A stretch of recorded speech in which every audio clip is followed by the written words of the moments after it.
Bonjour à tous, on commence cette revue de presse en France avec Olivier Giroud qui va agiter ce mercato pour retrouver du temps de jeu.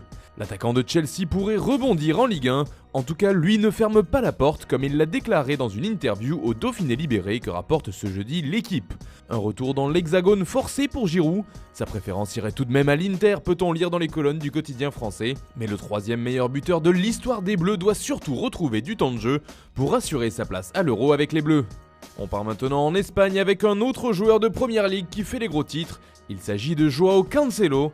Lui aussi peine à convaincre son entraîneur et ne joue pas autant qu'il aimerait. Du côté de Manchester City, il y a quelques jours, Super Déporté affirmait qu'il était la priorité de Valence pour cet hiver.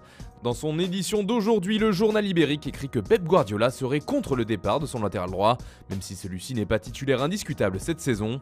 Toujours selon Super Déporté, le Valence FC ouvrirait aussi la porte à d'autres pistes si celle de Cancelo venait à se refermer, affaire à suivre. Concernant le rival de Manchester City, Liverpool fait la course en tête du championnat, mais Jürgen Klopp fait tout de même parler de lui par son mécontentement. Le coach allemand se plaint du rythme d'enfer de la Première Ligue et du calendrier. En effet, les Reds jouent ce soir et rejoueront dès dimanche après-midi. Un crime contre le football d'après Klopp, qui ne mâche pas ses mots. Cela fait la une du Daily Mirror, mais aussi du Daily Telegraph. Une déclaration très forte, surtout que comme le rappelle le Daily Express ce jeudi, Liverpool a la possibilité d'avoir déjà une main sur le titre tant convoité, car les hommes de Klopp affrontent ce soir Leicester, leur dauphin, et en cas de victoire de Liverpool, les Foxes pourraient être repoussés à 13 points de la première place, avec un match en plus que les Reds. En Espagne, le nom de Martin Odegaard revient toujours avec insistance. L'international norvégien brille avec la Real Sociedad depuis le début de saison et éclabousse la Liga de son talent. Mais il appartient bien au Real Madrid et va revenir comme le rappelle AS dans son édition du jour. Et il fera son retour dès le mois de juin à la fin de saison, précise le quotidien.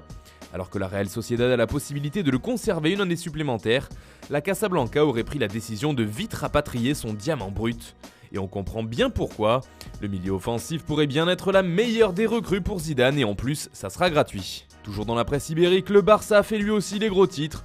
Selon les informations de Sport, il y a eu réunion entre le président Josep Bartomeu et la direction sportive du club. Le quotidien catalan révèle ainsi plusieurs pistes évoquées par le board Blaugrana pour l'année 2020. Concernant le mercato, Barcelone serait prêt à investir 75 millions d'euros en plus des ventes réalisées. Et surtout, la priorité pour cette nouvelle année sera de trouver un numéro 9, le fameux futur remplaçant de Luis Suarez. Selon le journal Sport, le favori pour ce poste n'est autre que Lautaro Martinez, qui n'arrête pas de marquer avec l'Inter. Autre poste clé pour le Barça, un nouveau renfort au milieu de terrain. Enfin, on termine ce tour de la presse par la Turquie. Une tête bien connue des supporters parisiens fait la couverture de Photomatch aujourd'hui, celle de Choupo-Moting.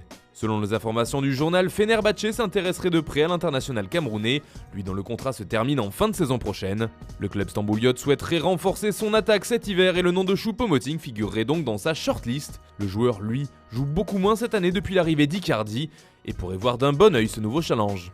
Voilà, c'est tout pour ce matin, bonne journée à tous, on se retrouve très vite pour une nouvelle vidéo sur Foot Mercato.